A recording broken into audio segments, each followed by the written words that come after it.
Testing 1 2. Test your mic. Testing 1 2. Testing.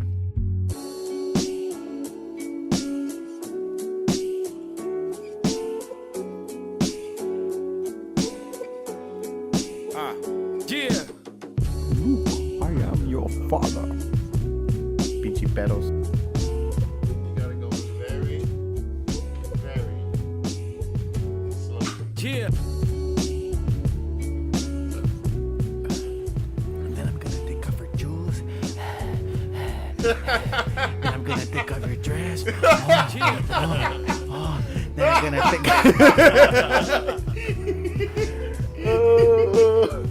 That was funny. Oh my god. Fucking cheat money. Hey man, I ain't never smoked anything like that, man. I ain't never taken anything like that, man. Shit, man, I ain't never taken no shit like that, man. Shit, man. Yeah.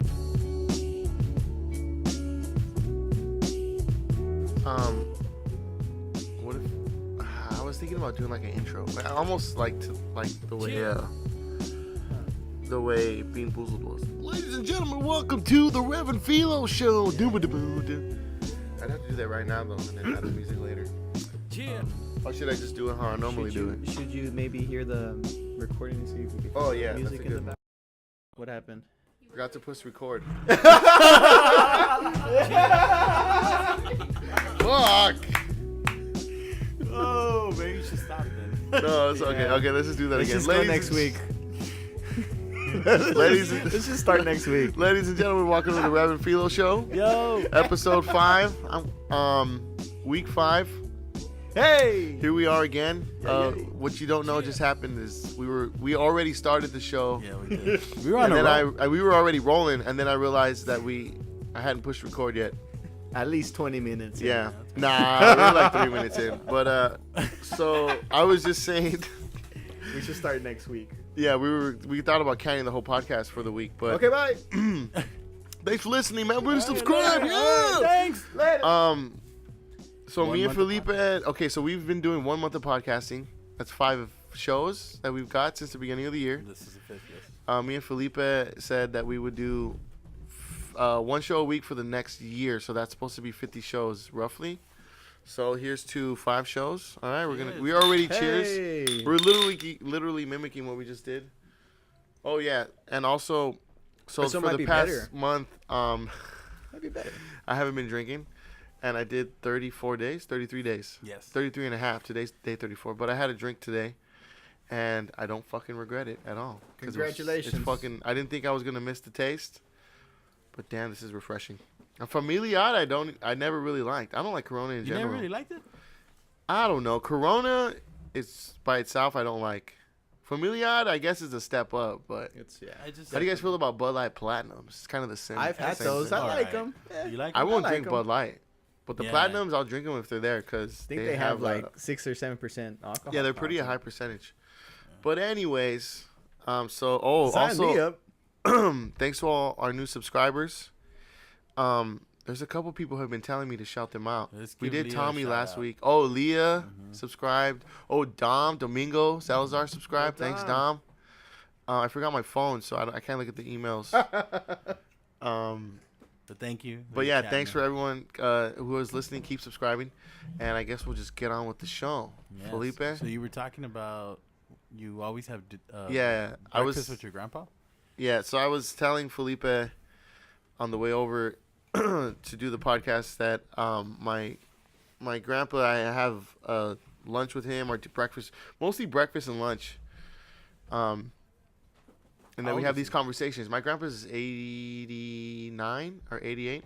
Yeah, So he's up we go to breakfast and we just, I mean, I've always been pretty close with him, so we just go and we just talk, we just chop it up.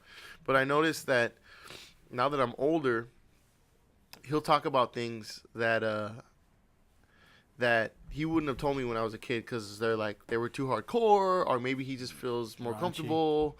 They're not really necessarily raunchy. They're just kind of crazy, but my grandpa was born in 1930, so he tells me stories of when he was a kid, and it's just like a whole like different world. Okay, like I'll just tell you one that he told me just the other day. We had breakfast.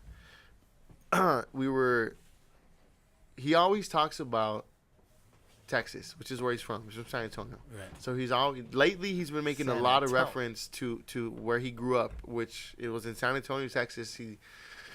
I think he joined the military when he was like 17 or 18, and then that's when he got out. Marines, Army? He was in the Air Force. Oh, nice. So he always refers. He told me, he was telling me how he had 5 brothers, and that he was the middle child, and which I thought was really funny because I'm the oldest of my siblings. I'm the oldest. My dad, that's my dad's dad, my grandpa. Mm-hmm. He's the youngest, and my grandfather was the middle child. So I just think it's a weird dynamic because I know that my experience as the oldest is a lot different than what my grandpa experienced as the middle child, and you know what I'm saying? Yeah. And they usually say the middle child gets neglected or the less attention. Yeah, he's very, even in his old age, he's very angsty. He likes to be in control. He doesn't like people to tell him what to do. I mean, no old person does. But I mean, like, he's just, I don't know. He just has that like middle child angst where he's like kind of just moving around, and you know what I mean? Yeah. So, anyways, he told me the other day, his brother. He had a brother. Oops, I hit the mic. He had a brother. He had 2 older brothers that were older than him. He had his oldest brother Louis, and he had his second oldest brother Mike. His name was Mike Don. Louis and Mike, and then my grandpa's name is Chris, like me. So all my grandpa's brothers are dead. They're all dead. He's the only one that's still alive. And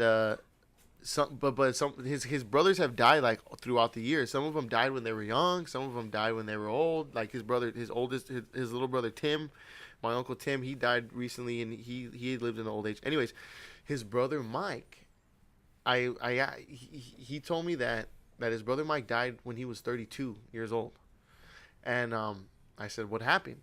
Yeah. He said that they were in Texas at a bar. What? Or were they in Texas? 32? He was 32 years old. Man. They were at a bar? They were at a bar. I'm not I think he was still in Texas. Because Okay. along with my grandfather, a couple of his brothers and sisters left Texas, and a lot of them came to Los Angeles, which is where we're at. So, I don't want to ramble, to just get to the point. Apparently, his brother Mike was at a bar with his wife, and a guy walks in and starts trying to talk to my uncle's wife, my grandpa's brother. Yeah. And he keeps pestering the woman, and so my grandpa's brother finally says, leave us alone, leave us alone. Finally gets up and he says, hey, motherfucker, get the fuck away from us. Yeah. Who the whatever. And the guy fucking pulls out a fucking gun and shoots him in the chest. What? Oh, And he killed him. Mike Don, dude, killed fucking right in a bar. 32 years shot old. in the chest. Sounds like the Old West. Dude, for yeah, reals. it's crazy, man. And I was like, what the fuck? But then you think, like, this is Texas. What year? 1959. Fuck. 1959. What was it, a white guy? And here's what made me laugh. Because this is the shit my grandpa always tells me that 32 always years old? makes me laugh. Mm-hmm. Is the kind of technology that existed that he vividly remembers. He goes, yeah, they killed my brother. And I go, well, wow, what happened, you know? And he's like, yeah, he goes, my grandpa was already here in LA. Like, he had his family. My uncle was a little boy. He goes, I took a plane back to Texas to go to the funeral. And he goes, I remember that he told me that planes back then didn't have jet engines yet. That everything still had propellers. Huh. So he took a commercial flight with fucking propellers, dude. Like, and I was like, bro, what the fuck, propellers? Like, Yeah. there must have been a small plane. And he was Pan like, Am? he was like, nah, he was like a big old plane with a bunch of people on it. Is that not dangerous?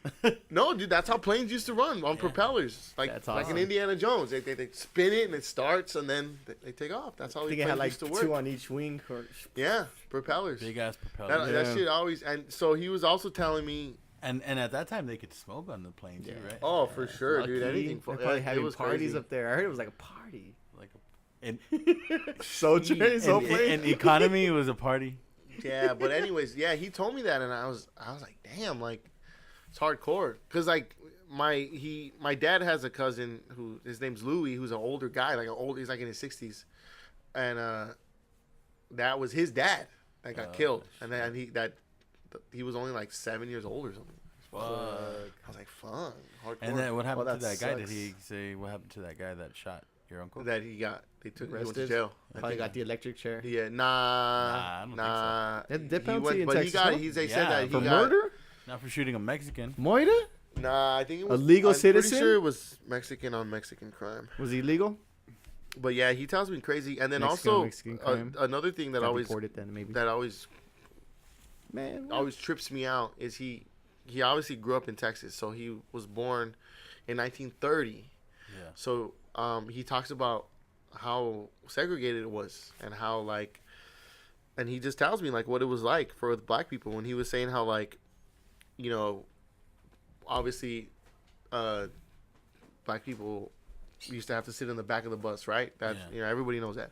But he tells me that if the bus was full, and the back of the bus was full, and it was full, that, and then more white people came on, that the bus driver would get up, go to the back of the bus, and he would start handing out transfers to all the black people in the back. So They- they, get And off they would and all have to get off the bus and wait for the make next room. Yeah, wait and for the- get off and make room for the white people, and then they would have to wait for the next bus. oh, That's wow. insane. Yeah. And considering like how violent and like racist it was back then, in my mind, like in some weird fucked up way, I was thinking like, well, at least they didn't just throw him off the damn bus. You know what I'm saying? Like gave him a transfer. Yeah, they gave him a like- transfer, I money's worth. guess. Like what a weird way yeah. to like show mercy, but Still yeah. fucked up. And he was saying, this is another one that blew my mind.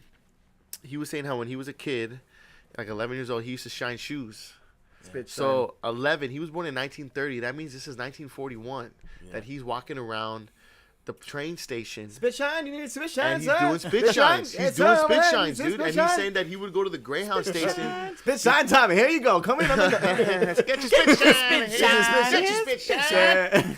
Just Want talking to spit some shine, sir? slick Spit corporate shine. guy. Spit shine Like, the you know shoe. what? I spit shine the best. Huh? Let me see. And so he would go to the Greyhound station because in 1941 or maybe 42, somewhere around there, I think the United States had just entered the World War II. Uh-huh. So everybody was a soldier. Everybody was in uniform. So, in fact, soldiers were such a common thing, and it was such a, like, they were looked up to, like, that my grandpa said that Like heroes, right? they were like heroes. That he tried to, in the last year of World War II, 44, he tried to join. He tried to get in the nice. army to go fight, and he was only 14, but they said to get the fuck out. Yeah.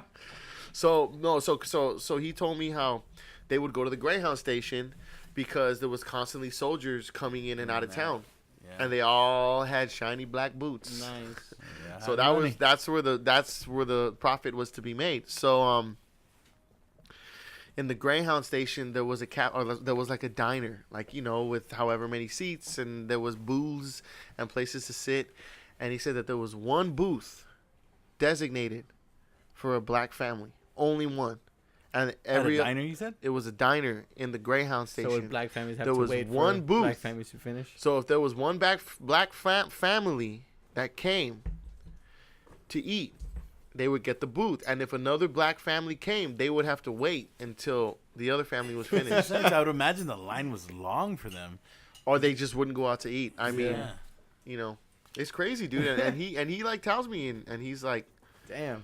yeah. He goes, it was horrible. It was for black people. It was terrible, but fuck.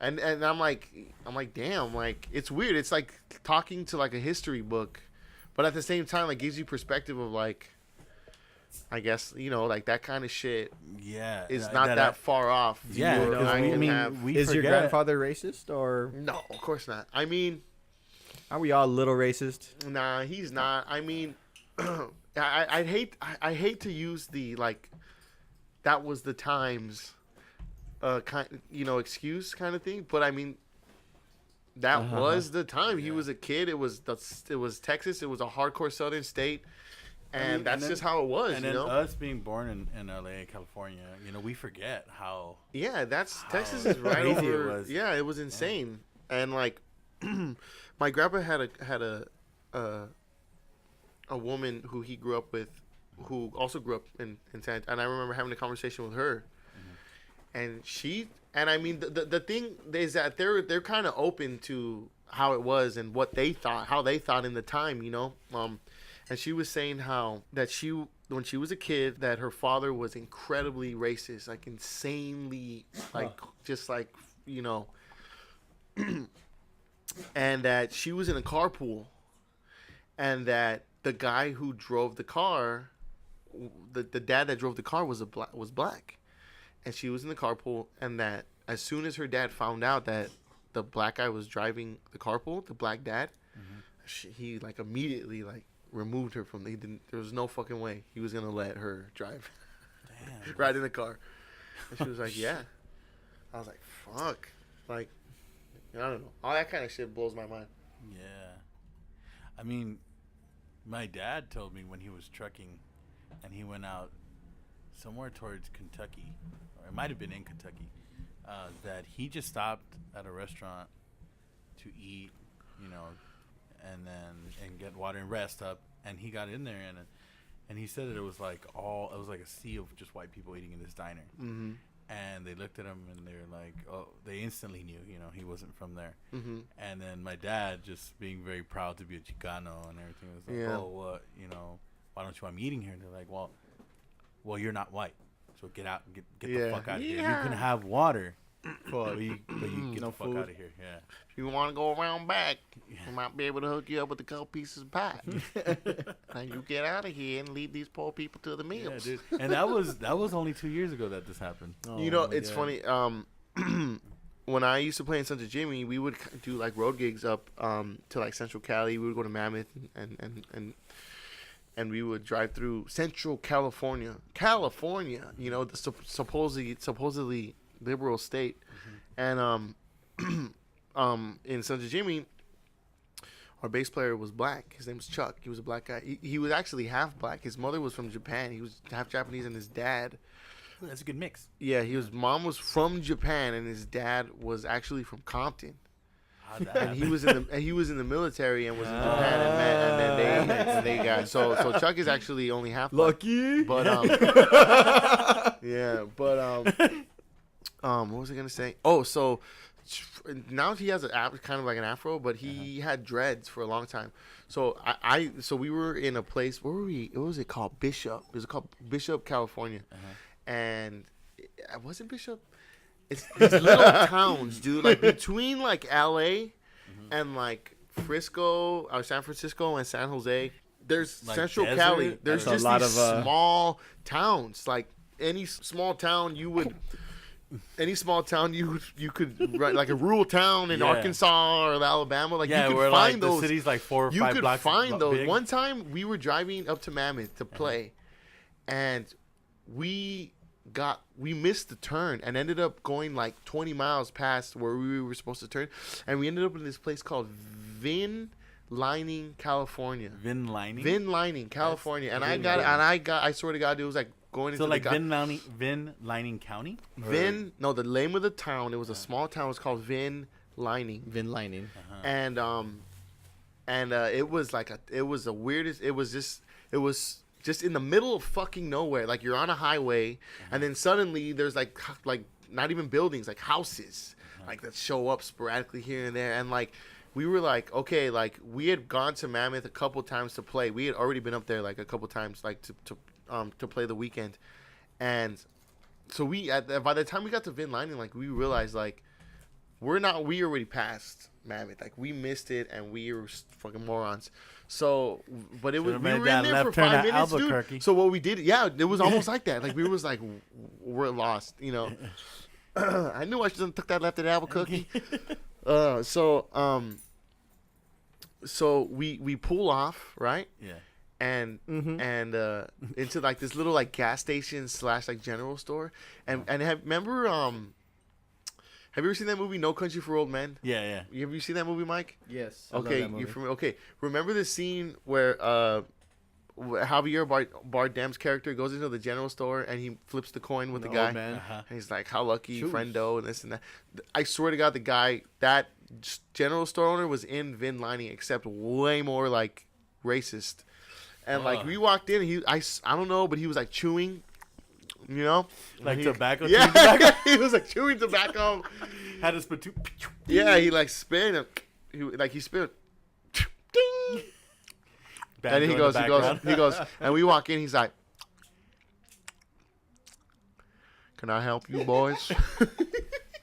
And we're like, and he looked at Chuck with those long ass dreads past his ass. Oh, forget it. We might as well have all been black. He was ready to chase us all out of there. Damn. And John, our singer, was white. Oh, they didn't give a fuck. John, you know what I'm saying? John had dreads too, though. So have you ever seen that movie? Have you seen Easy Rider? Yeah. Remember that scene in Easy Rider where they go into the restaurant and the guys are like you know, they're chewing tobacco and they're like all mad because they have long hair and shit. I swear to God, dude, it was like that. Like this boy down from around here. We're lost, sir. We're here to play a rock and roll show for up in Mammoth, California. Mammoth. Went to Mammoth one, nothing but horse. You boys read the Bible? No, sir. You want to go down that road, right, Matt? Huh?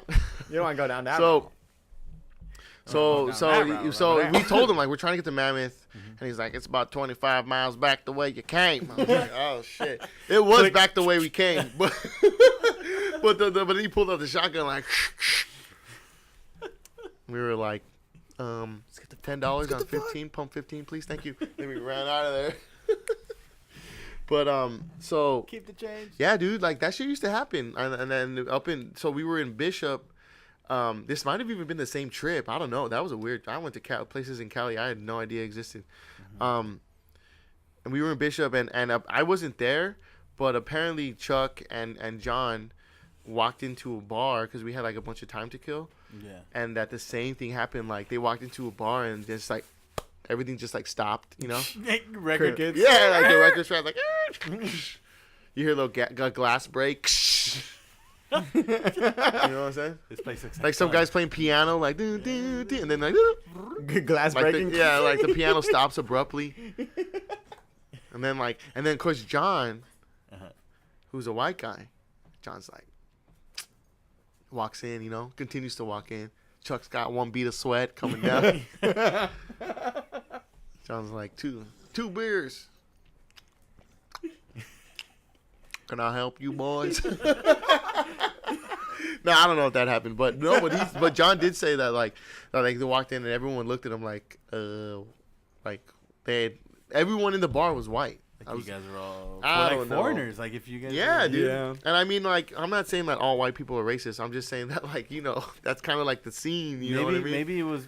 I don't know. Maybe it was a. It was like just a weird 'cause culture shock, but it's California. Yeah, but you so know, that's why small when you towns, say like, oh, it's funny because we live in California. We don't really live in California. We live in Los Angeles. Yeah, Los Angeles. Where it's you know there's huge. It's a different dynamic of racism. You know, there's a lot of like Mexican on black racism. There's black Mexicans and Salvies don't like each other. White people, they just all go to Brentwood and just stay there.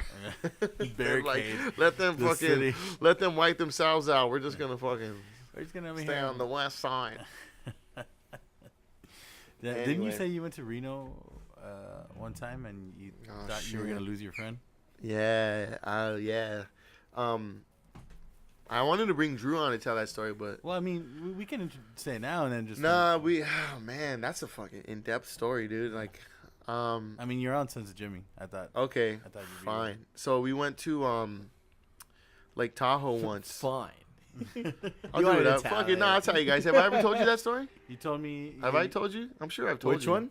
When we went, I'll just tell it. I Okay. mean, you've told me a lot of stories. I know a lot of I stories know. you told me. Well, now that I I have, just like hearing now your that I have the stories. podcast, it's sort of like Just tell. get the it story. out. Like Yeah. I don't feel the need to like carry on with everyone I talk to. You know?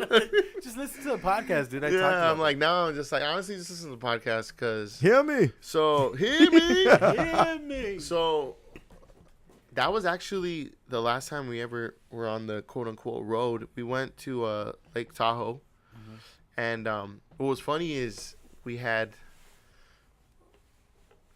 like we had booze on us, and we had like weed, possibly other stuff. Woo. And so we had never been there before. So we're driving, we passed Mammoth. This is, and we didn't have to leave California. We were just going to take the 89, and that was going to take us straight to Lake Tahoe. But when we got to the 89, which I think is off the 395, which is the 395 is most of the trip, it was closed off. And it was like closed because it was like deadly terrain because it was like snowing and shit. So we ended up having to cross the state line into Nevada and going around. And we had to go through Nevada because Lake Tahoe is both in Nevada and California. Oh. So the funny thing is, when we played, where we we had an Airbnb. The place we stayed at was in California, but the Wait, how long ago was this? This was around the beginning of 2016. Shit. Oh, okay. So not too long ago. Seems like forever ago. And so we played, but we played at a hotel. It was like a bar, and it was actually the Cabo Wabo, Sammy Hagar's Cabo Wabo. Cabo Wabo, bro. And so that was in the Nevada part. So we literally had to cross the state line to go play the gig. Yeah. So we just left all the drugs in Cali, and we would go, and we would go over, cross the line, play the gig, get some drinks, and then go back over state lines and get high. So, yeah, because Nevada at that time was very. Oh man, we were nuts, dude. We were nuts. But I was like, at that time, like we were playing, we were really fucking good. We were doing road gig after road gig, so I was like in full like rockstar mode, just like. So drugs, bitches. Mostly drugs. Just mostly drugs. Not enough bitches, but yeah, here and there. I got lucky. So we played 2 nights and everything was cool. We played, we got fucked up. We stayed. The Airbnb we had was super nice, and we the next day we woke up. We hung out all day because the gig is until the nighttime. So we hung out. It was fucking super, like, it's all, Lake Tahoe is like Big Bear, like it's in the forest, it's up in the mountains. Oh, nice. Camping. So like we the next day we have a second gig and we're hanging out, and I brought my BB guns, we're shooting BBs, we're smoking weed, we're drinking, we're hanging out. It was, oh man, it was the best. It was the best. And then we go play the gig. We fucking play the gig, we murder it, we fucking get drunk, go back, get high more, it was all fucking. So the second night, we have to, so at the time, our drummer, he had a serious medical issue. He had contracted a disease that made him lose about 98% of his kidney function when he was about 25 years old. Damn. So he pretty much had no kidneys, so he had to start doing dialysis. So at the time when we were playing and doing road gigs and stuff, I'm hesitant to use the word touring because we didn't really tour. It was more like weekend stuff. It sounds like you guys soft tour. It was, yeah, but it wasn't like, it was a soft tour. Fine, we would go for weekends here and there. You guys would drive out. We were losers. So trying to make it work. Yeah. So he has since gotten a kidney. Since this has happened. Yeah. So I'm sure he won't mind me bringing it up. But so at the time we were up against a lot of shit, and one of the things that we were up against was having to schedule our gigs, or especially if we're on the road, scheduling our road gigs around him getting dialysis. So we couldn't really leave. If we planned a 2-week tour, we would have had to have made sure wherever we were at every like 2 or 3 days there was a dialysis center, which they're pretty common. No way, that's crazy. Luckily, there's even one right here in fucking Boyle Heights down the street. Yeah, we're pretty common, but still, like, we had to be. Yeah, he was literally, if he did not get dialysis, he would die. So that second night we're partying, we're hanging out. But me and my drummer, we go to bed early because we have to wake up at 6 a.m. because we got to get the fuck out of there and go back to LA to get to his dialysis appointment. So we were cutting it super fucking close. Like by the time we got to LA, he was gonna like be already feeling like shit. Yeah, he was already gonna be not in good shape. He was already looking kind of yellow, but the funny thing about like his skin, not really yellow, but like he just looked like he wasn't well. Yeah. Uh-huh. But he still is a very like strong guy, so he held it together pretty easily, even though who knows what was really going on. So, or how he was feeling physically. So we were supposed to get up at 6 a.m. to pack up and take off and get to LA as soon as possible. And it's about 7 hours back home from Lake Tahoe. Oh, damn. So we go to bed and we wake up and it's 6 a.m. It's still dark outside, right? Yeah. And I'm brushing my teeth. Yeah, I can hear it. Damn, they must know we're here. Damn, they after us. And so I wake up. I'm brushing my teeth. I'm all groggy, but I'm brushing my teeth. You know, this and that. And I'm looking at the mirror right over the sink, and like to my right is the window, but there's a shade and it's closed. So I turn and I open the shade to look outside because it's beautiful outside, and it's fucking snowing. And I remember, was the window covered in snow? No. But it was snowing. There was snow. We weren't like snowed in, but it was snowing. And similar with the fire, I opened when my house was on fire, I opened the blinds, see that it's snowing, and then I closed the blinds really quickly. And then I opened the blinds again, as if the snow maybe I was seeing things, you know? Maybe the snow wasn't really there. Oh, thank God. So I opened it, and I'm like, okay, I'm just severely hallucinating. We're okay. And I opened it again, and it's fucking snowing. So here's the problem. We borrowed my dad's truck because we didn't have anything to, we had to, we didn't have money for our own truck. Yeah. So we borrowed my dad's truck. My dad has a open bed truck with no cover where we put all our shit, and we don't have any way to cover our equipment. Now, luckily, our equipment was still at the club. They had let us store our equipment there because we were going to play there 2 nights, and it just was easier, and they had the room. So our shit was safe. But now it's snowing. We're unprepared for snow. We don't have a tarp. We don't have shit. We don't have fucking snow tires. We're from fucking Los Angeles. We don't know how to handle snow. I don't know if the truck's going to be able to drive down. Yeah. I don't know if this is the beginning of a fucking blizzard. What snow? You know what I'm saying? The snow from the sky. What? Oh, that snow. Oh. Yes. That's insane. So now we don't know when we can leave. And Drew is now in serious critical condition. Oh, I didn't mean to say his name. His name's Drew. So, who's my drummer? Who has kidney issues? Who did have kidney issues? So I tell Drew, what do we do? Like, tell me what to do so that you're okay. And he says, okay, I need you to take me to the hospital right now. Yeah. Okay. So we get in the truck. We drive to the hospital. And I just drop him off. He goes, just drop me off. Like you got shot. No, he goes, just drop me off. I'll call you when I know what's going on. Just drop me off and just wait. Okay, so I drop him off. Now we go back, and now we have to figure out how long. Now we have to figure out how long it's gonna be before we can leave. So we go back, and I'm there with John and Chuck, and we're sitting around, and we're just like, okay, so we can't leave until it stops snowing. So we'll just sit here and we'll figure out when we're going to leave. But all we can do now is sit here, and our main concern is that Drew is okay. Once he's okay, then we'll get the fuck out of here. When we if we need money to stay longer, we can, we'll figure it out. Right. So a couple hours go by, and I'm calling Drew when I can't get through. Right. And I'm calling him, and it's just going to voicemail. And important note, it stopped snowing. Okay. And it was weird because it stopped snowing, and then like the snow just like went away. Like, it was weird because when it was snowing, there was snow on the ground. But then when it stopped snowing, like, it melted really quickly. Like instantly, almost? Yeah, not instantly, but like the snow started to melt away pretty fucking quickly. Like, the roads weren't covered in snow, anything.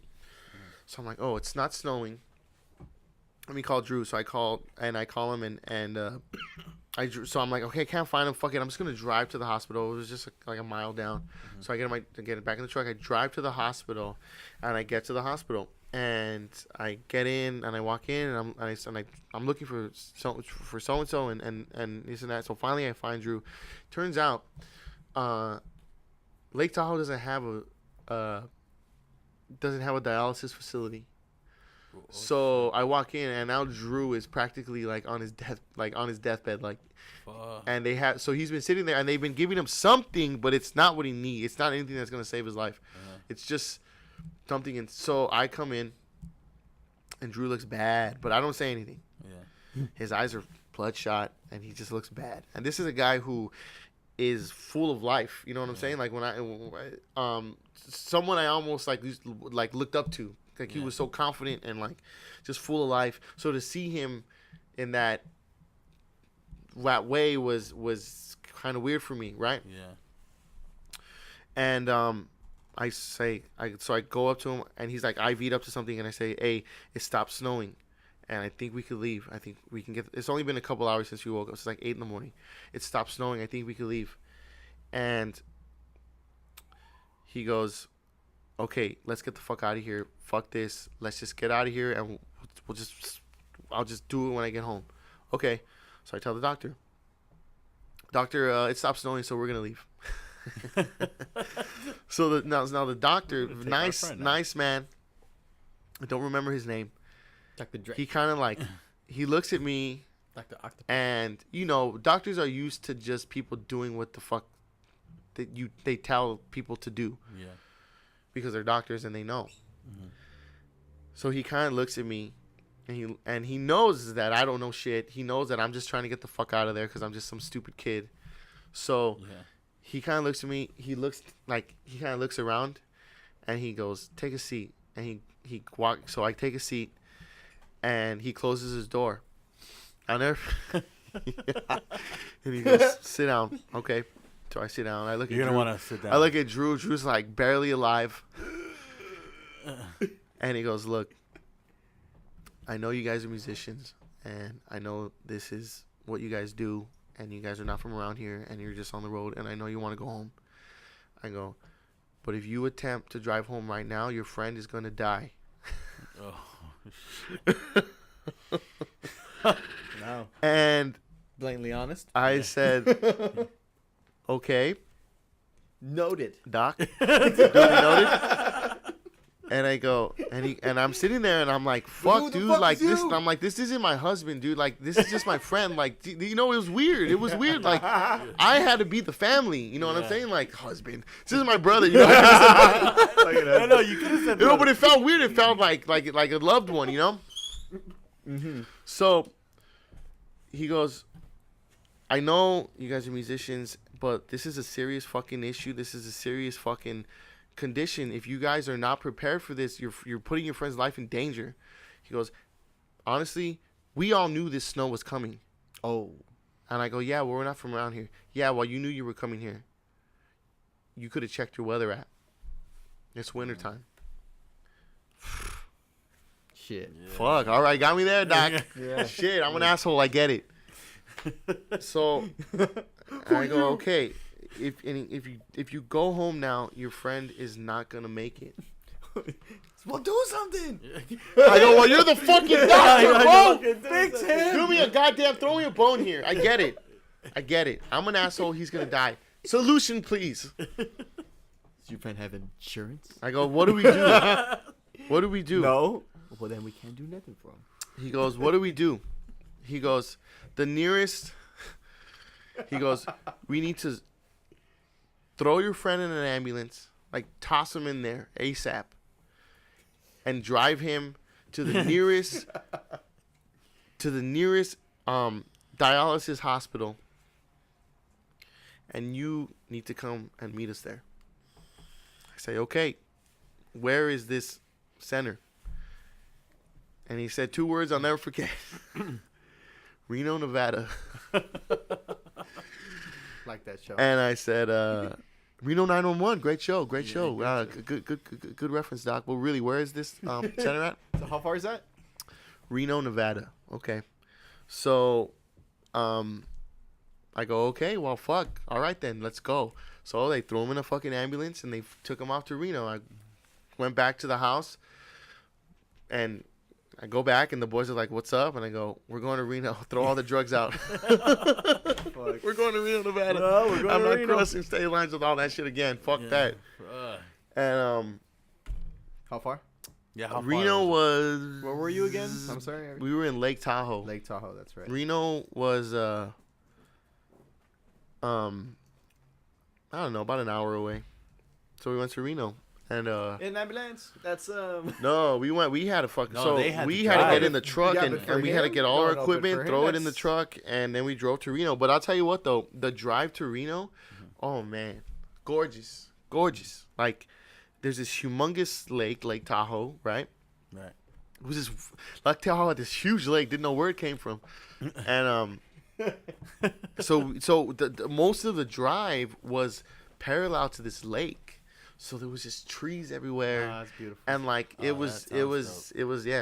was amazing. And One of those, eh? you know, and it was so it was bad, but if Drew went and they eventually hooked him up and got him on IV, and then they gave us clearance. So that was 8 a.m. ish. We got out of, so we drove to Reno. They finally gave him okay to leave the hospital in Reno around 6 p.m. that night, and then we drove right home back to LA. Fuck. So how many was it? Roughly 8 hours then? Yeah, I fucking Full. pedal to the metal, dude. And I remember driving home. We left, and I was like, finally, Drew's okay, and we can fucking go home. Cause like, Yeah. you know, It's one of there was those like things. wives waiting at home. Now I didn't have a wife, but Yeah. some of them did, and like they were Wives not and happy. daughters. They were not happy that they were not happy that happened. So finally we're driving home. I remember we got out of the hospital, and I remember we went to Burger King before we hit the road, and I had a hot dog. I remember eating a hot dog. At Burger King. At Burger King, they were serving hot dogs at the time, and for some reason I wanted was like, I'm gonna take a hot dog. You know, All that stress, you're like, I want a fucking hot dog. Fucking want a hot dog right now, dude. but we're at Burger King. We're at It's a hot fucking dog. Burger King. So yeah, and one more thing. So that was cool. So one thing I remember vividly too is, so we're driving home and the sun's going down, and I was just so fucking happy to just fucking be on my way home. Yeah. We all were. Home is where you make it. And oh no, Reno was no home of mine. No, home is where you make it. Yeah, home was where I made it in Monterey Park, Home is where you California. No, actually, I was already living in Boyle Heights at the time. So You like to see homos naked. so I remember. Home where you make it, bomb. I want no mama.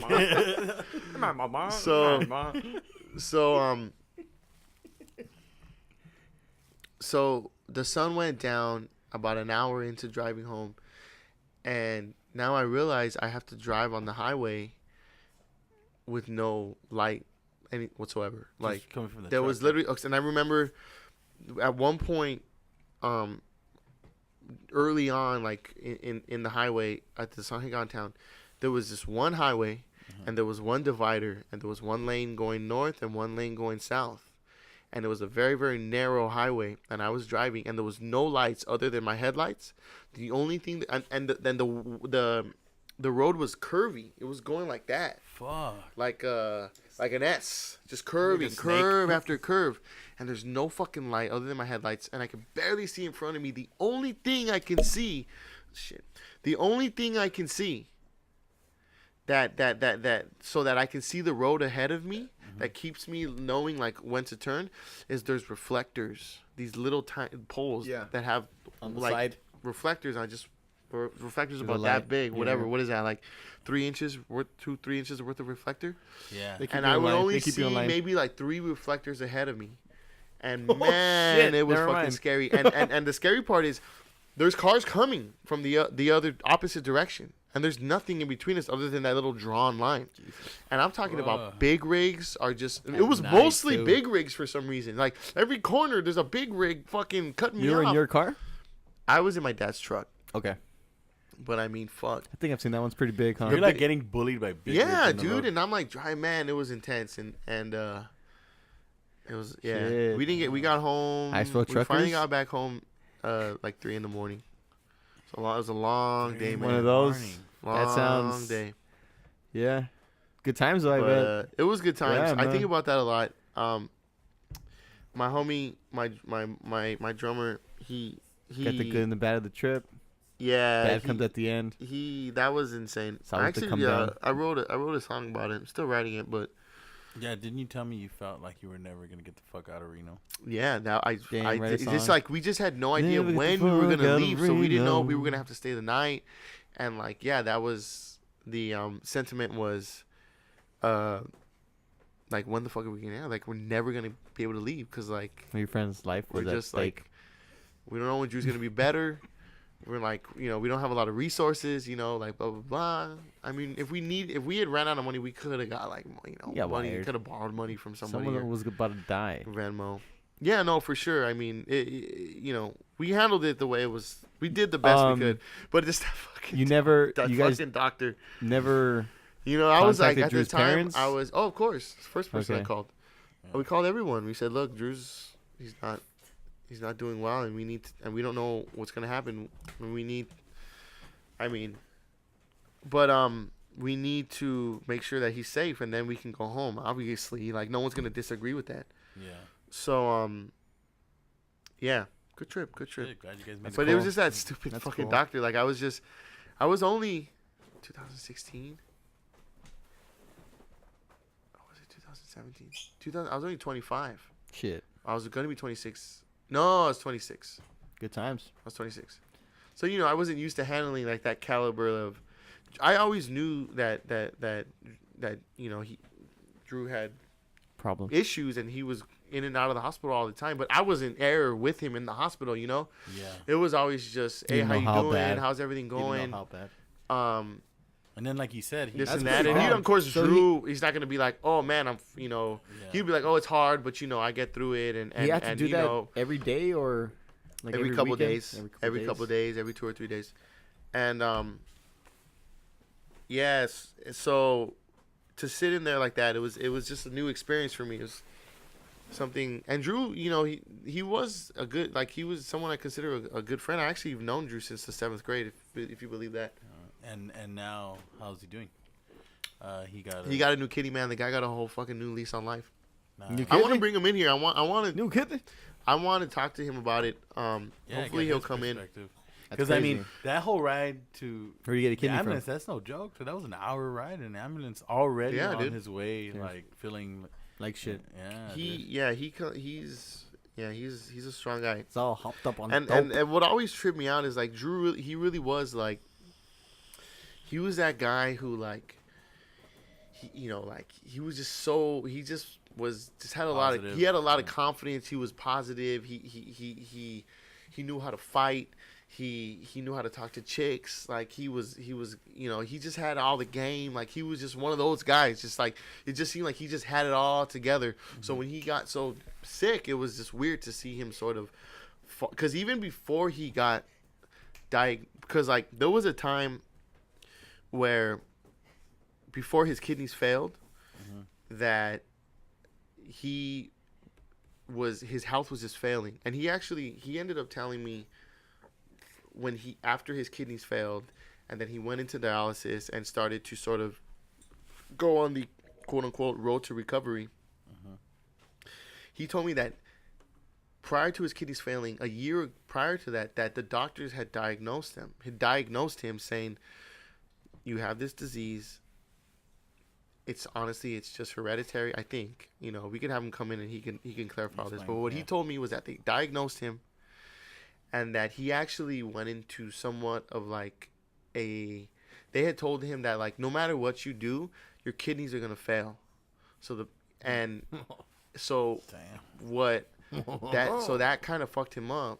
Of course, I didn't know it. He never told me, and that this went on for a year, and that he said that he kind of became very angry and started to drink and like get fucked up, and that he was purposely fucking up his kidneys So it could happen already. because Happen already. he didn't see the point. He said, "There's nothing I can do about it, so fuck it." Boom, boom, boom, boom, boom.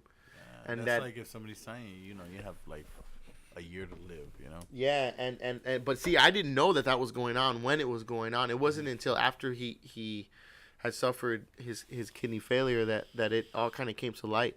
But it's funny though, because prior to that happening, we had been playing shows and doing our thing, and we had played a show in Covina, and I remember Drew came, and he had his fucking drum set on him, and he set up, and we played the show, and I was at this point I was completely oblivious that anything was going on with him. We were drinking, just fucking being stupid and playing You shows were and giving him kidney punches. yeah, and I'm like, dude. I was like, you got another one? Hit him in the kidneys. Pissing And Hey, Chris, he's throwing up blood. I'm like, suck it up, pussy. And I remember, but I'll never forget it. I'll remember the show was over. I remember his girl was there, his girlfriend, and he packed up his drum set, and I was like all drunk and like all hyped out. And I go to his window. I'm like, all right, man, like fucking good show, and I'll see you later. And his girlfriend's there, and I'm like, man, I'll see you later, man. It's good to see you. And then I looked at Drew and I said, hey, we'll get together. A lot like what we do with the podcast. Mm-hmm. Whenever we do a podcast, once it's over, we start to plan for the next one. Yeah. Same thing with shows. Once we would do a show, I'd be like, hey, well, let's meet up in a couple of days and we'll talk about what the fuck we're going to do next, right? Right. So same thing. I said, hey, man, tell me. And I remember he looked at me and, like, he smiled, a very weak smile, and he was just kind of like, yeah, for sure, like.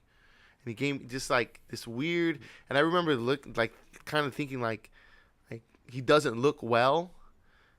And he was like, oh, yeah, for sure, dude. And he kind of gave me this really tired kind of, like, response. Fuck. And he tried his very hardest to, like, kind of smirk. And I was like, all right, man, well, I'll see you soon. And he's like, yeah, man, I'll see you. And then he took off.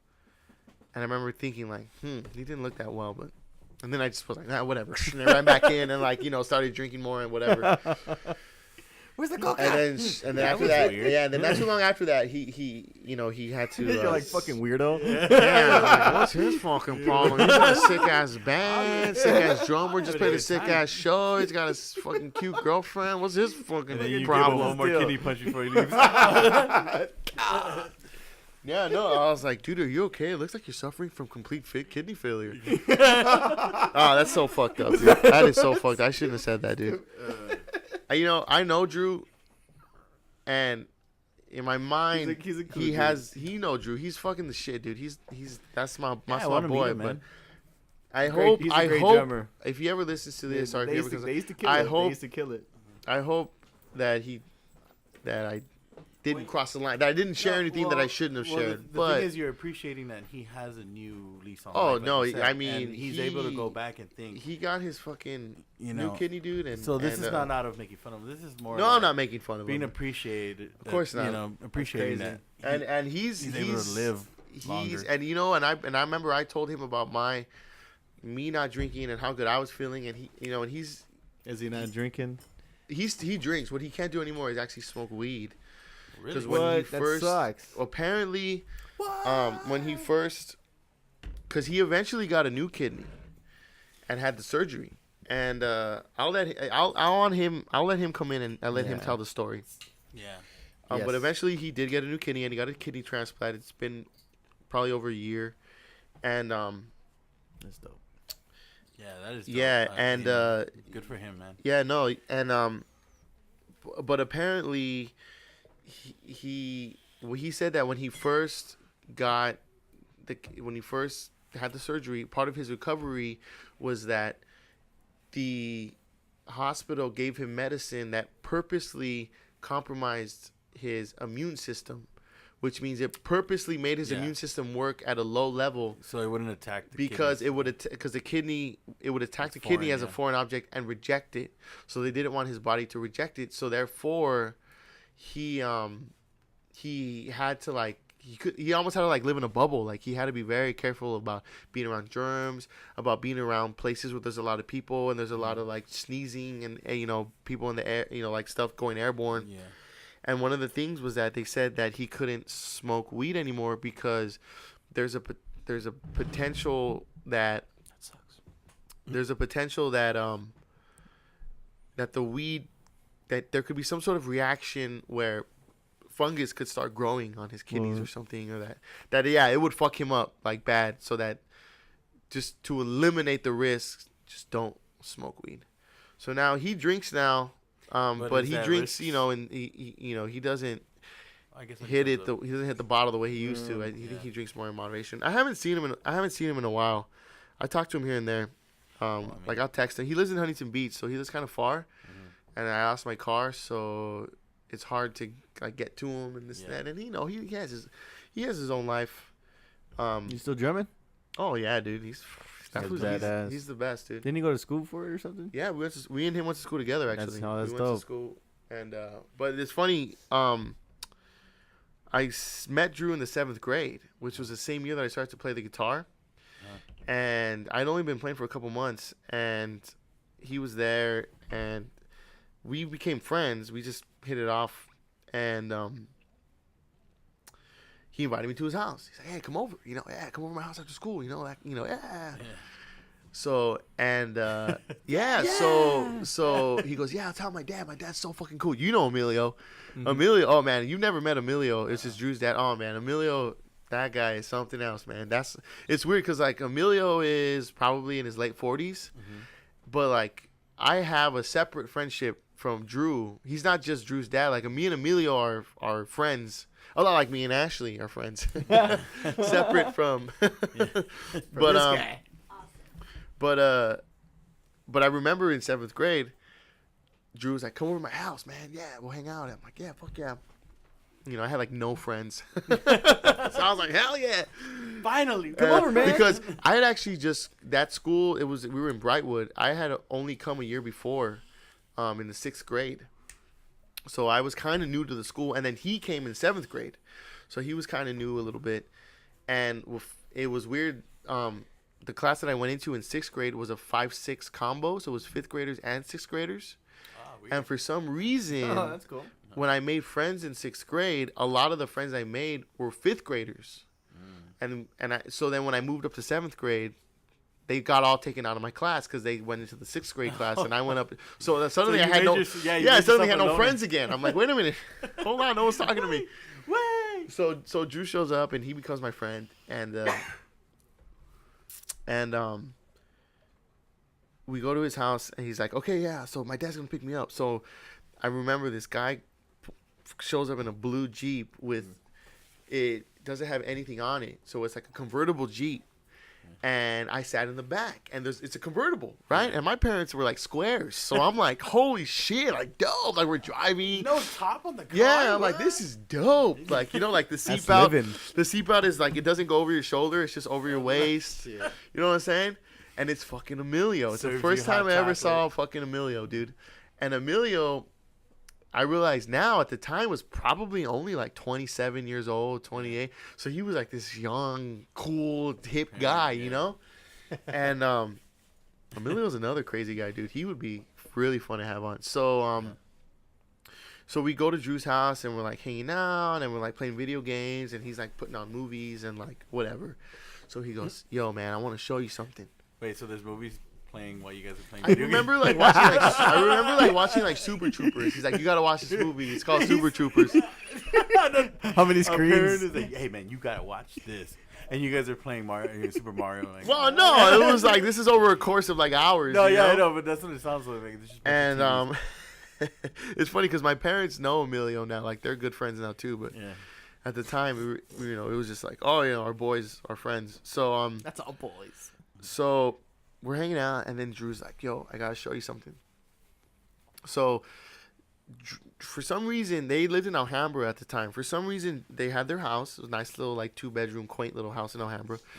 And then they had like this back garage, and I swear to God, they had like this room where it was like a man cave, had like couches, and it was like Dope. and then there was another door, and then you went into this door, and I kid you not, it was like a 15-car garage. It was this huge garage. It was almost like a mini warehouse, but Emilio only had one car.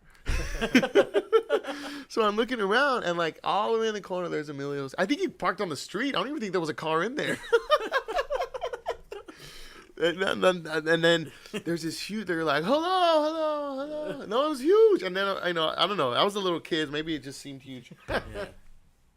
Possibly. And so he goes, you got to see this.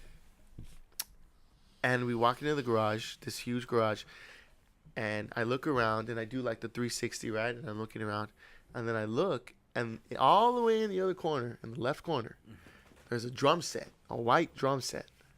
And he goes, you got to check this out. So we walk over to the drum set, and he puts headphones on like these that I'm wearing. Yeah. He puts them on, and he goes, watch this. And he starts going.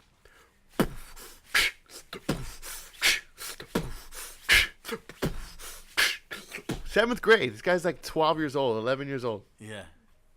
And I remember that he was staring at me the whole So time. Drew. This is Drew. Okay. When I first met him. Yeah. He's staring at So me he's for some 7th reason. grade, 12 years old, and he just hops on. And he's hopped and he starts playing. So I had just barely started to play the guitar, only like a couple months into it. Gradually, I was progressing rather quickly. I still didn't know shit about playing music. I didn't know shit about playing with other people. Yeah. Never played with other people other than maybe my dad. Yeah. But I lied. And I go, hey. I go, yeah, man, you know what? I play guitar, dude. Which was kind of a lie. Yeah. He goes, yeah. I didn't even own a guitar. All the guitars I used, my dad had. It was my dad's guitar that I used. I didn't even own an electric guitar. I didn't own anything. Yeah, He it's goes, like "Yeah." yours. It's your So, dad's. so then that happens, and he goes, yeah, wow, we should jam. I go, hell yeah. So then my dad comes and picks me up a couple hours later, right? So, so then Christmas break goes by, and I don't see Drew. We go off from school, and then we go back to school, and Drew's like, hey, man, come over to my house again and bring your guitar, and we'll fucking jam. And I'm like, hell yeah, dude. In my head, I'm like, fuck. I'm like, son of a bitch. Showdown. Now I'm gonna look like a fool. I gotta put up.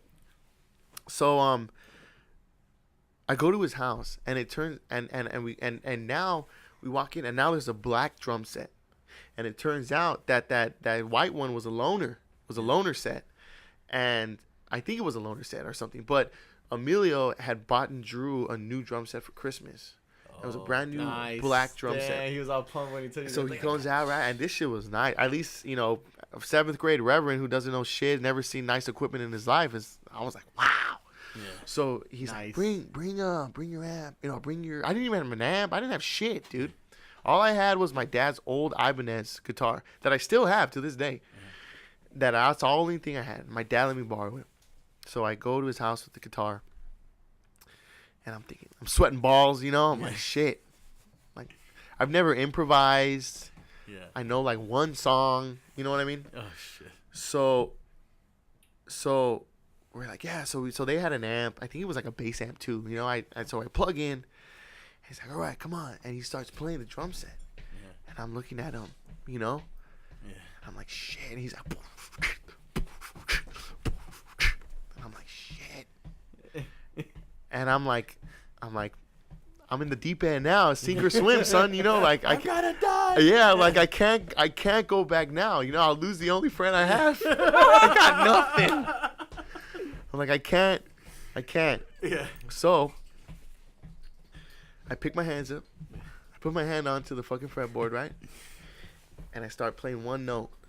I start and then I move up about, I don't know, I move up to another note. And then I move up to another. And then I move back. And then back to the first note. And then I look at Drew, and Drew's like, he looks at me and he's like, yeah! And I looked at him and I'm like, yeah! And we just started jamming, dude. And what was funny is I didn't want him to know that I was only playing one note. Yeah. So I made it look like I was playing chords. but I was only playing one note. But it was on the low E string. Probably So, wasn't even paying attention. but you know what? And I'll tell you what, Wasn't dude. looking at your fingers. We made up a song that day with those 4 notes. Nice. And we just like, and man, and I should have known, dude. And that was the first time I'd ever like played music without anybody. We can get you and Drew to play that same song again. Oh man, I might be able to conjure that up because I have a specific memory of my hands on the fretboard because I remember thinking that we were jamming. We're like, now we're jamming, you know? Now we're You know? jamming. And but Drew still didn't know that I was a fraud, you know? Yeah. So I remember thinking like, man, he's buying it, you know? Yeah. I sold it. I'm like, hell yeah. And I remember looking at my hands and pretending to play chords and knowing I was doing that though and thinking like, man, I can't believe I'm getting away with this, you know? Like, I can't believe this is going on. But it was that day I discovered that I had like natural improvisational skills on the guitar. Nice. So, and the funny thing is, so to bring it full circle, so then me and Drew became like practically best friends, right? So then all that year we're friends, and then in 8th grade, he comes back, and then it's Christmas year that next year, Christmas break, he moved, and he had to go to a different school, so he moved away, and like we stayed in contact for a little bit, but then like, you know, we were kids, and like the internet really wasn't what it was now with like social media and keeping in contact like that. Yeah. You know, we still had landlines. You know, we'd call each other on like the house phone and shit. and so I didn't see Drew after that for a long time. Yeah. And I went to high school and I didn't see him all through high school. And we hit each other up a couple times on MySpace. What's that? But like we never like met up and hung out after that for a long time. Damn. So to bring so then I graduate high school. I really want to start a band. And I'm just sort of like, I really want to start a band, but I don't really have anyone to start a band with. So I remember, did you ever meet my dog Russell? No, You never met. You met Russell. Remember Russell, Mike? My dog. We Yeah, had the brown Russell. one, the brown one, right? Yeah, the brown one. Yeah. Russell was it was like the first year that we got him, and he had gotten out, and he would run off, and I would have to go chase him. Russell, and he would like taunt me and shit. He would like go up and like hang out on top of hills and like taunt me because he knew I couldn't catch him. He knew he was faster than me, that son of a bitch. So I'm looking at, I'm all pissed off. I'm like, fuck this fucking dog. I hate this dog. He's always running off. I always have to get him. He plays for sport. They don't make, and I'm looking at him like, he's fucking with me. I know he's fucking with me. You know what's going on, Russell? What kind of a dog was he? He was a mix, and greyhound and something else. I'm not sure though. Greyhound. I think he was greyhound. He had like this slim look to him, but he wasn't as skinny as an actual greyhound. Yeah. So that's a guess. Definitely. So an anyways, athlete. so I'm chasing Russell. So I'm all mad and aggravated, and my cell phone goes off. That time. So, and I go, hello? Hey, I'm looking for Chris. Who's this? I'm all pissed off, Like, yeah, who's this? Hey, man, it's fucking Drew. I was like, oh, shit, Drew? And Russell was like, Drew? And something came running down, I was like, you weren't even around back then, you fucking dog. Get back up the goddamn hill. So he's like, yeah, dude, I'm living over here on the beach now, and come down and let's kick it.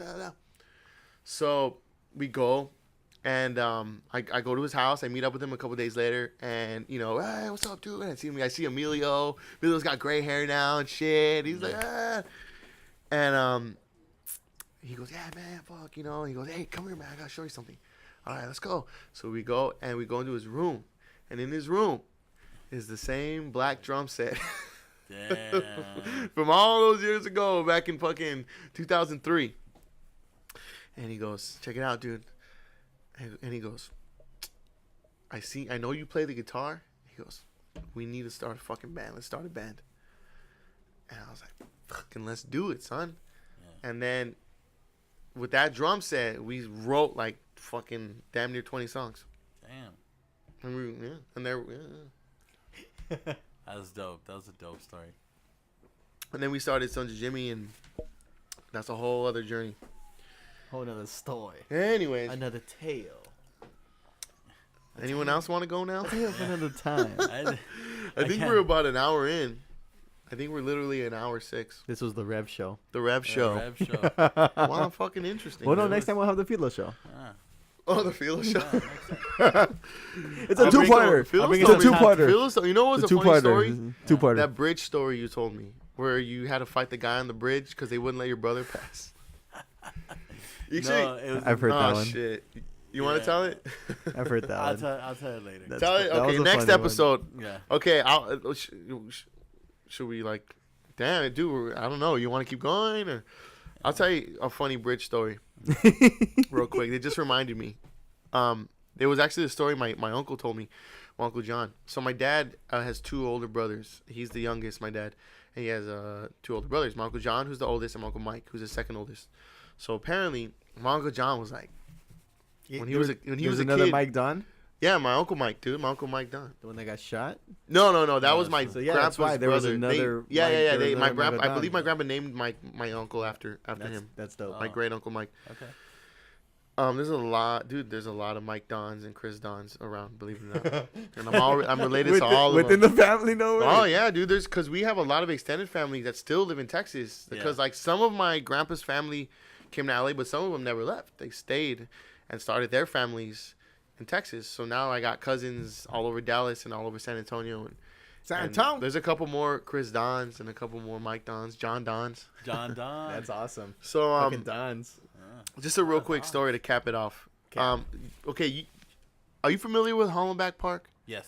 You obviously know Hollenbeck. So Hollenbeck Park, right for over anyone, there. right? It's right over there. We're like down the street from it right See now. it.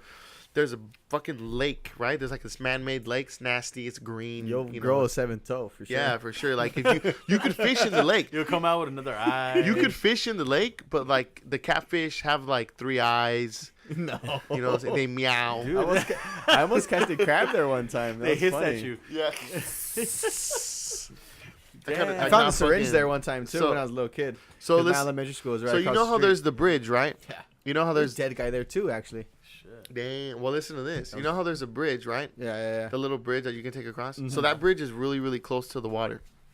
According to my uncle, who grew up in Boyle Heights, circa 60s and early 70s, and then like late 70s, he like became an adult and shit and all that. Oh, he became an adult. Yeah. And actually, no, I think he was like 20 in 1975. So, like, he grew up in Boyle Heights, you know, like late 50s, 60s, early 70s, blah, blah, blah, blah. So he said that Hollenbeck Park used to have a different bridge that was high, that was like 30 feet up. 30. He said it was really, really high and off the lake. That Why? because I don't know, they thought it was cool. I guess I We don't were know. like, you know what? We're gonna build a bridge. Make sure. So it's 30 apparently, my uncle says that he hung around with like some pretty like badass dudes, you know, like dudes, some badass dudes that like you know that they would like throw hands and like they were like in gangs and this and that. And, Goons here. and Goons. who is it? Goons. Hired goons. So I want to tell the story quick. I don't want to drag on. Okay. Apparently, there was some people messing with my Uncle Mike, Yeah. right? Who was at the time maybe in his early teens, and my uncle's probably like 18. So my Uncle Mike goes to my Uncle John and says, "Hey, John, man, these guys, man, they're fucking with us. They're trying to mess with me and my friends." And he's like, my uncle was like, "All right, go show me where these fools are at," you know. So my uncle gets one of his homies. I forget who it was, but apparently this guy was like deranged, like he was, you know, crazy. So apparently they go, and the guys that were messing with my Uncle Mike are in Hollenbeck, and they're on the bridge. They're hanging out on the 30-foot bridge, you know, or whatever.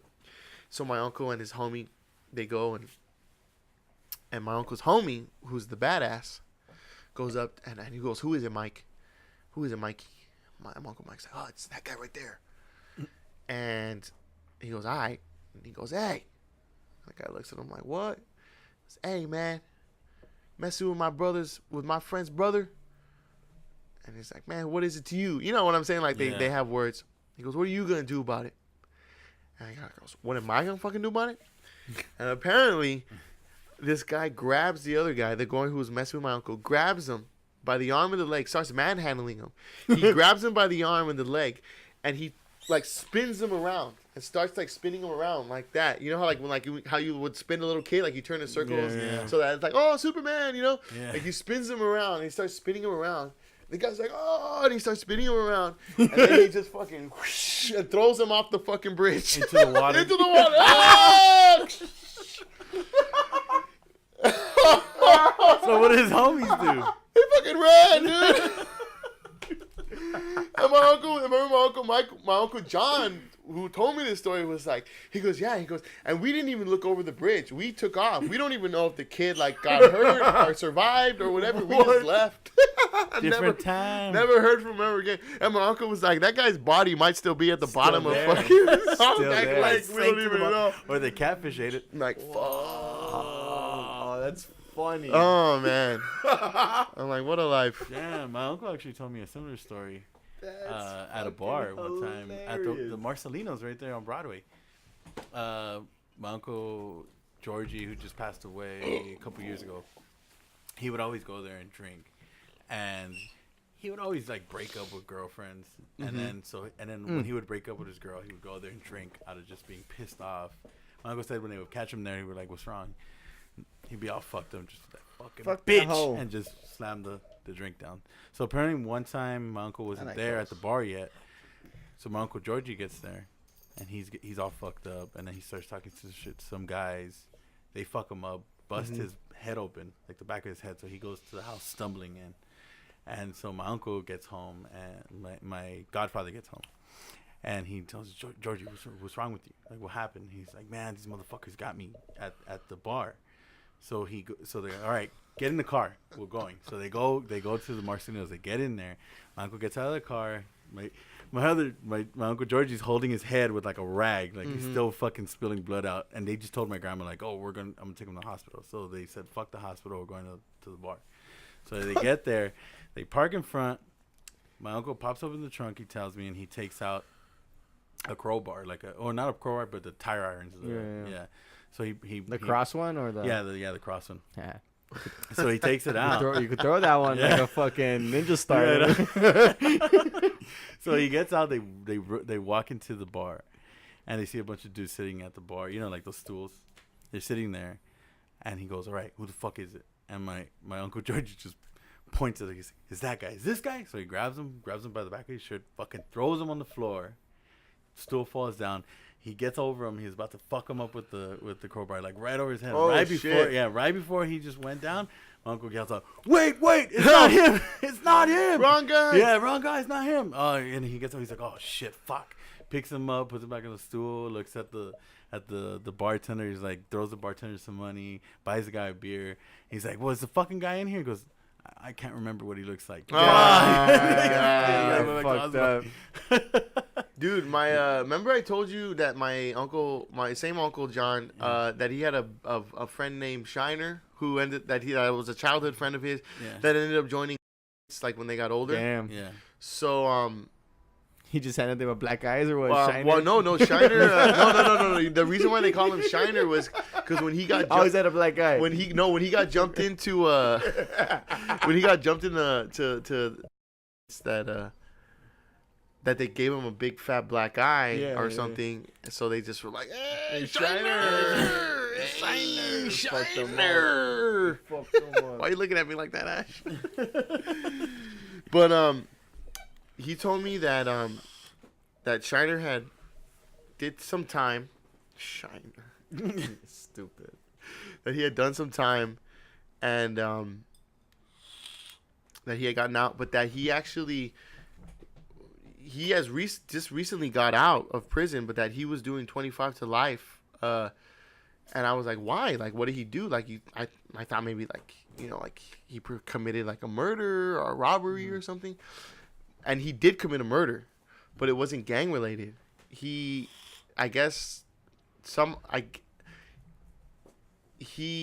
found out that his wife was having an affair with some guy So we killed him. Found out who the guy was. Went to his house with a shotgun. Mm-hmm. And that the guy, and like knocked on the door. And that the guy's mom answered the door. I'm like, oh, can I help you? I'm here to kill told your you. And he son. goes, I'm here to kill he your goes, son. oh yeah, I'm looking for. And she says, he says the son's name, and the mom, none the wiser. Oh, you come to play She with goes, my oh, boy. they're like in their fucking 30s, bro. Like they're old. They're already like. but an old mom like, opening the door. Oh, visit them for my boy. No, but listen to this. Listen to this. Oh, you've come to play with Billy, haven't you? You've come to play with Billy, have you? He goes, yeah, so and so here. Come on. She goes, oh yeah, he's in the back. He's working on his car. So he walks to the Thank back, you. and thank you, ma'am. Have a good day. I'm gonna kill your son, okay? I know. And guy died, Yeah, I know. So I didn't know it was leading there, but so the guy's under his car, like he's under his car, and he's on that thing where you're on your back and like his legs are sticking out from the car, and he's working under his car. And Shiner walks up to him and he knocks on the car and he goes, hey, you so and so? And the guy's like, yeah, what's up? And he like pushes himself out from under the car, and It's like in a movie. had the barrel right there to his face. So the guy comes out from under the car and there's a shotgun barrel to his fucking dome, and that boom blew his head off. That was the last thing he saw. Fuck. Blew his fucking head off, and then went on the run, and made it all the way to El Paso, Texas, and then somehow his brother Why got did a he go hold. sideways? He should just went across the border. I don't know. But he went on the run, and apparently right before he was about to cross the border, that his brother called him and somehow convinced him to turn himself in. So he ended up turning himself in.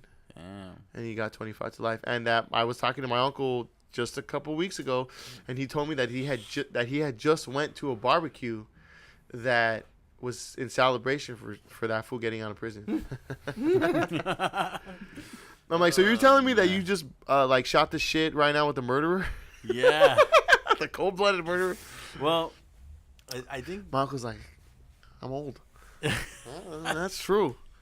Damn, my Uncle John, that's my boy. I don't see him as much. But man, when I was a kid, I used to love that guy. that's crazy.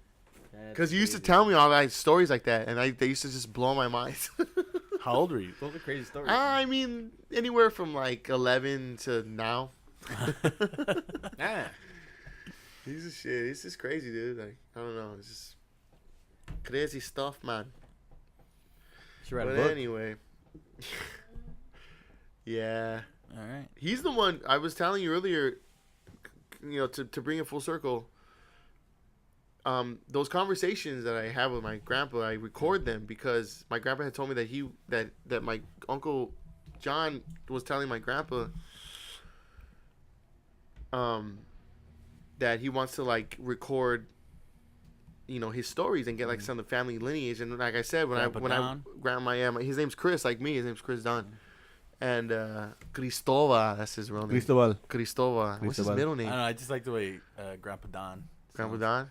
I just call him Gramps. The Or Don. Grandpa. Hey, yo, Grandpa. The Don. Dude, it was so funny. Dal That fool Corleone. cannot hear for shit, dude. He's got all his marbles. He still drives. He still Marbles? yeah, like his brains. His Oh. brain's intact. Oh my god, Mike, get with the fucking program, bro. Jesus. Yeah, he Marbles. still has his collection of marbles. No, but he's I like, love playing marbles, he, alright? He Got a he, drawn out circle on the back. He Right now. I'll take your marbles out. he cannot hear for shit. In fact, when we were driving, we went to Norm's the other day for breakfast. When we were driving over, he was saying like, "Oh man, I need a hearing aid." And I go, "Man, maybe we should check your insurance, see if they cover it." And he said, "What?" And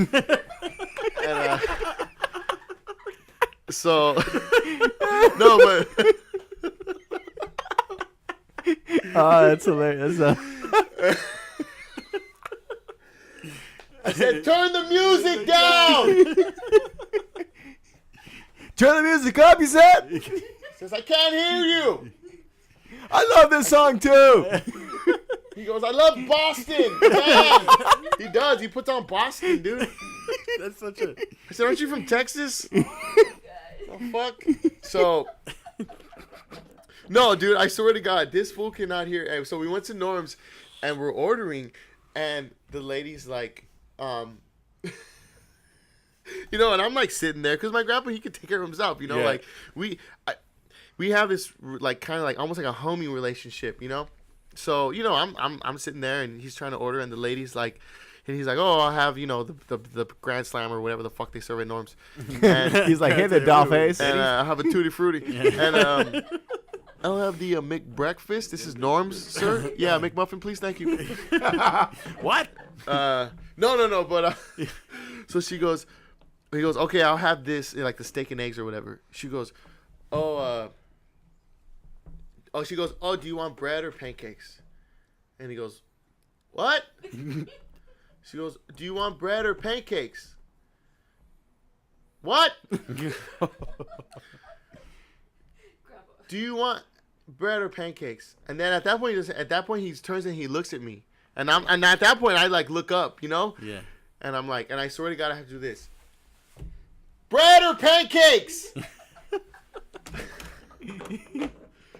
And he goes, oh, and he laughs too because he knows it's funny. He knows it's funny, dude. He goes, oh, he goes, pancakes, sweetheart. She goes, oh, okay, buttermilk or blueberry? I'm like, oh my God. Buttermilk or blueberry? Buttermilk. And I'm like, he'll have the buttermilk. I'm looking at the girl. We're all laughing because we know it's funny, you know? Yeah. And I turn to the nurse and I'm like, he just told me he needs a fucking hearing aid, this fucking old man. But he's always had bad hearing, dude. Oh, it's He always had bad hearing. I remember, and I don't know, because my mom used to say that, because he always had this shtick, even when I was a kid, he always had this shtick where, that he couldn't hear. He couldn't hear. So, but my mom would always say, your grandpa doesn't have bad hearing, he has selective hearing. He hears what he wants to hear. You got that too. Yeah. Yeah, wow. So, Ashley just said that's how we all are. Yeah. That's how all men are. Probably too. But my grandpa was funny because, like, when we were growing up, he had a rose garden in the front of his house, and it was like his prized possession. He went every day. A rose garden, dude. He watered it. It was the nicest rose garden. Yeah. And this, you know, at this point, Boyle Heights was like a hellhole, you know. So to it was just a nice. I want to buy a bonsai tree, actually. So he was I'm serious. very protective of his rose garden. So he always yelled at us for like getting near it, or we would be playing in the front yard, and sometimes we would like fall into it, which was horrible because they had thorns. Yeah. So, and he would like always be scared that people would like take his roses and this and that. Yeah, or someone stepped in his roses. Well, that's a thing, dude. There's old ladies here in East LA that will take your plants. Dude. So I'd be like, so let's just say somebody called, or let's just say my grandma when she was, you know, R.I.P. Okay, my grandma would be like, tell your grandfather, because I used to live with my grandpa. We would live with my grandparents periodically here and there when I was a kid, and my grandma would say, tell your grandfather dinner's ready. Right. My grandpa would be in the front room watching TV full blast, you know, loud as fuck, just like he would have it full blast, and he would have like these like headphones on, you know, so that he could hear. My grandpa! What? So I'm like, hey, Gramps! And he's like, what's up? And I'm like, Gramps says it's time for dinner. He goes, what? I go, dinner! Football! Dinner! Oh, dinner. Or I'd be like, or someone call him, hey, I think to, Cristobal on. Yeah, hold on. Hey, Gramps, they want you on the phone. What? The phone! They want you on the phone! Who stepped in my roses? The phone! Oh, man, I love that guy, man. I love him, man. That's my boy right there. I might have to fucking... It looks like it's like on the sine waves, you know. Yeah, it's mad. You broke it. No, it's good. You went over the Richter scale. Oh man, but anyways, yeah. he was telling me some stuff the other day that was kind of bumming me out too. But yeah, man, that's my grandpa. I can tell you more shit about him, but I'll save it for another day. Yeah, save it. We'll save it. The one thing Grandpa. I'll say this about my grandfather to top it off. The reason why I love him so much is because he has this like weird. It's not weird. It's just uncommon. Therefore, it's kind of weird. He has this weird like love for life. I remember having breakfast once, and you know how like especially like around here, you know, East LA, there's a lot of like Mexicans around. Yeah. You're used to seeing like a bunch of like old guys like meeting up at a donut shop Yeah, and sort of just sitting there and reading drinking newspaper, playing cards. and Yeah. playing cards and just sort of pass. And I remember one time we were eating breakfast and we're at Jim's actually at Yeah. fucking the grease joint down the street. I We're eating love that breakfast story. and and there's a bunch of old guys outside and these guys are like 10 years younger than my grandpa. You know, like Yeah. they're not even that old. They're old, but like my he's up there. Yeah. And I'm eating, you know, and he goes, "Man, I just can't do it. I can't fucking be like that." I go, "What?" You blabbering about, old man? No, I was like, "What do you mean?" And he's like, and he points to the guys outside. He goes, "I can't like do that. I can't just sit there and waste my time." He goes, "If I don't have shit to do, I get up, I go to the movies, I go to the museum," and like he doesn't allow his old age to get the better of limit him, him. yeah. Unfortunately, especially in the past few years, physically his body it's much more fragile Yeah. because he's pushing 90, but he's just I don't know, he just has this like love for life. And one of the biggest things that like sort of, you know, we were going to talk about Brian Cox and like the meaning of life or whatever. Uh-huh. I believe that my grandpa, you know, he's lived this very long life and has a million stories that he's told me and a million that I probably haven't heard. But he obviously was a father to my dad and my other sibling, his siblings. And granted, my dad, you know, my dad isn't exactly an open book about his childhood. He's told me some stuff, but I feel like there's a lot he hasn't told me, like the bad shit. But from what I can decipher, I think my grandpa was not that great of a dad. I don't think he was. It was the 70s and but I think Maybe he might have been a little tough. he just Tough love. could, especially 'cause I feel like my dad Tough love. kind of might have. I feel like my dad may have been neglected a bit, being the youngest and everything. Yeah. But my grandfather, when he tells me that when his grandchildren started to be born, like me and my cousins and my brother and my sister, that he found like this new lease on life, this new reason to really love to be alive because he was just so enamored with his grandchildren. Yeah. And then now a lot of his grandchildren, like myself, are fucking grown. I'm gonna be 30, and he has 3 grandbabies. He has 3 great grandkids, and again, in his 80s, I'm not gonna lie, Ashley, you're distracting me right now. Yeah. I'm sorry. So now he has 3 great grandbabies, and in his 80s, the same thing kind of happened. He found this new lease on life where now he gets to see his great grandbabies. You know what I'm saying? And he just loves his life. He loves being alive. He loves having, being able to see all the things that he's able to see. He's been alive fucking. And how do you feel? Because I know you told me like you don't want to get old. How does He that make you feel? inspires me to get old because he's someone that I look to in old age that I'm looking at him and I go, you know what? Like, it doesn't look that bad. It actually, like, he makes it look fun. He makes it look like, man, I want to live that long because he's seen so much. And like, he was telling me the other day, the first time he saw a TV, he goes, I remember the first time I saw a goddamn TV. I was like, gee, you know what I'm saying? Like, he's seen, What's a especially commercial? in the century, especially in the century that he was born in, there's been such drastic technological advances that he's seen like generations worth of advancements, more than probably any generation before that came before him. So I just think he's such a fascinating dude, and he doesn't even try to be fascinating. He's just been alive for so long and has seen so many things, and he never like settled into sort of the routine of like having a job. Like he always was, he always was like doing shit and like doing cool shit and didn't let his age just sort of like, well, I'm old now, so I'm just gonna sit here and watch TV and wait to die. You know what I'm saying? I remember that story you told me where you guys were skating outside, and then he took a sign. Yeah. Like a street sign. Did I ever tell you that, Mike? I don't think so. Okay, so you know how they have the no parking signs, Mm-hmm.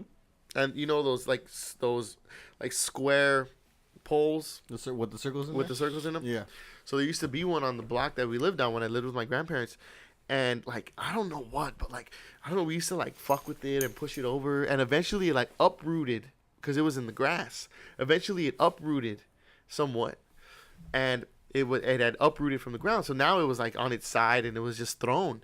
And we at that time we used to skate. I used to skate a lot. That was right around the same time they opened the Hollenbeck skate park. And so one day we go out and we're skating and the sign's gone. Someone took it. We're like, oh shit. So whatever. A couple days later, like a week later, my grandpa comes down. He goes, "Hey guys," and calls us around. And he fucking, here you go. And he had fucking made a grind rail out of the That's dope. out of the fucking pole. That's fucking dope. I don't know how the hell he did it, but he was like, "Here, I gave this for you." We're like, "Ah!" Of course, none of us could grind it because we were terrible at skating, but still, it was cool to have. But one thing, my Where is it now? who knows? My grandmother, my grandpa's wife, she died already over 10 years ago. I'm like 12. So my grandpa, he loves his life. He loves to see his family grow and this and that.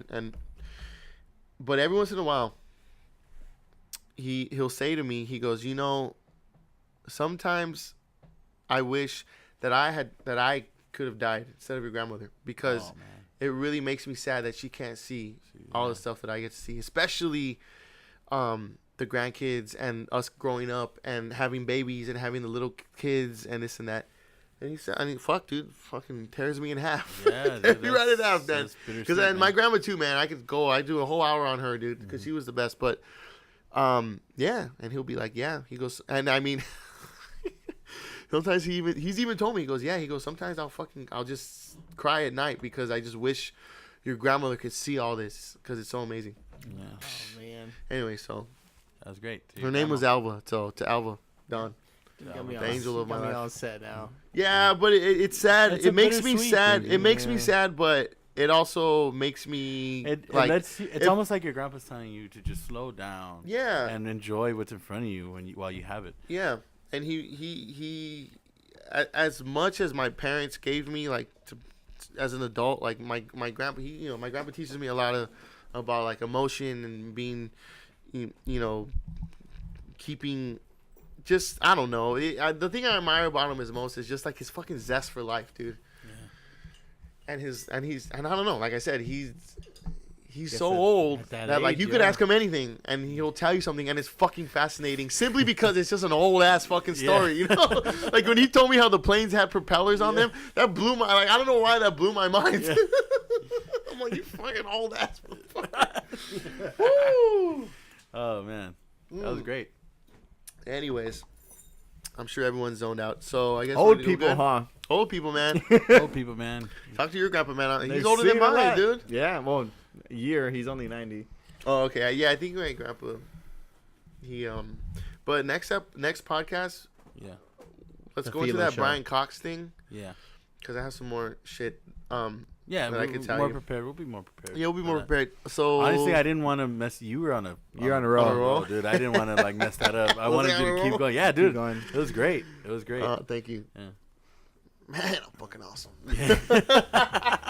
Oh, relax. He's a humble guy. He's a just humble kidding. guy. I'm just Everybody. kidding. I'm just kidding. Take it down a couple notches.